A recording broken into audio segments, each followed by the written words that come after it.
Every year, companies join forces or are taken over, profoundly affecting the business landscape. But why do companies merge? Is it clear that the resulting fusion will have greater competitive advantage, cost savings and improved efficiency? It's a hugely disruptive process, and the effort of combining infrastructure, management and employees requires a considerable amount of time and money. However, mergers can offer substantial rewards. Combining businesses which serve different areas of the same market can transform their collective customer base and buying power. Mergers may also serve other purposes. They can help companies combine their knowledge or skills. They might also be aimed at reducing competition, particularly in a crowded marketplace. Rob Peabody is a senior manager in BP. He's overseen many mergers and acquisitions, including the largest merger ever to occur in the energy sector. We asked him about the major issues surrounding corporate mergers. But first, why do companies merge? Companies, in my experience, merge for at least 4 reasons. The first one being around cost synergies. That's probably the best and most compelling reason. The second one is to do with enhancing market position. The third one has to do with a broken company that really can't see any other alternatives. So they merge because they can't really think of anything else to do, and maybe to even obscure their current performance. And the fourth one is all around egos. Are most mergers successful? Most mergers are not successful. Let me qualify that a bit. First of all, by saying there's lots of academic research to say that most acquisitions do not create value for the company who's acquiring the shares. Extending that to mergers, we can talk about the difference between a merger and an acquisition. It's quite a gray line, but most mergers, I would assert, are not successful. What is the difference between a merger and an acquisition?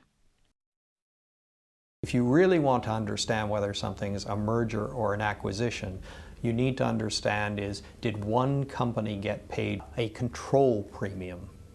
And if you understand that one company actually paid more for the merger than the other company, then that company normally expects to be taking over control of the joint entity. What should you consider when attempting a merger? You need to consider a number of things. The first and foremost is, do you have a compelling strategy? Do you have a compelling strategy that's going to create sustainable competitive advantage, or certainly not erode that competitive advantage going forward? The second thing is there a synergy prize? Is there a tangible synergy prize? And I would first and foremost focus on costs, because mergers cost money. The actual transaction costs of the deal are very high. So if you don't have a lot of identified synergies, and again, you've got to actually focus on people.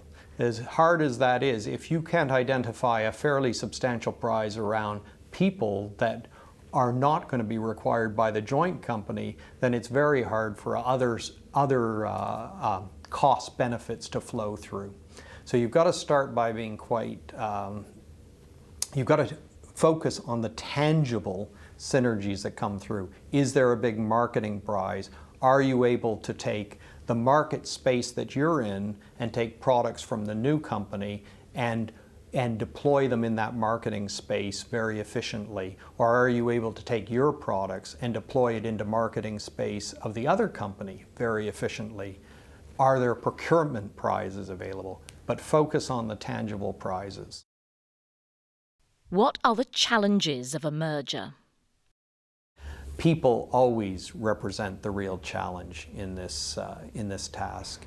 And in managing people, you have to tell them what's going on, keep them informed. You have to ultimately win them over. that this is going to be good for the company, but it's also going to be good for them. Because in any transaction, people being people, want to understand what's in this transaction for them. And you need to be clear about that. And you need to be honest about it.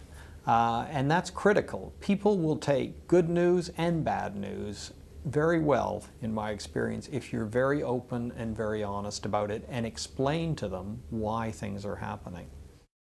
What impact can a merger have on clients? In mergers, clients often get lost. In fact, I would almost say that's more the norm. There's so much internal focus during a merger. You really have to make a specific initiative almost out of staying in touch with your clients. In any merger, you should actually anticipate that revenues will go down, because customers are going to look at you. You were two companies they're dealing with, you're now one. There's a tendency for them, in order to manage their portfolio risk, to want to take some of that combined business and move it to someone else. That's going to happen unless you make a very specific move to retain that business. And you have to get out there with the clients and explain why they should keep their business with you, maybe even increase their business with you because of the new service levels that you can provide. What has been BP's most successful merger to date? The most successful deal for BP, if I had to pick one, was the BP Amoco merger, because it delivered in a number of dimensions. The first one, it delivered the big synergy prize, $2 billion over 2 years. Very tangible, really added to the value of both companies, effectively what became BP. The second sort of big reason was it really delivered strategically. We became a member of the top tier of oil companies worldwide. It gave us market positions globally that were first-tier market positions. And that was significant because we're going after very large opportunities in countries around the world, trying to find large oil fields. To do that, you have to be able to bear the risk. When you're that size, you can bear the risk better, and you have to be able to get through the door to do the negotiation. And governments take the top tier companies in the oil companies very seriously. They take the next tier a little less seriously. And we thought access was vitally important to us going forward, and this was a real key for us to get access.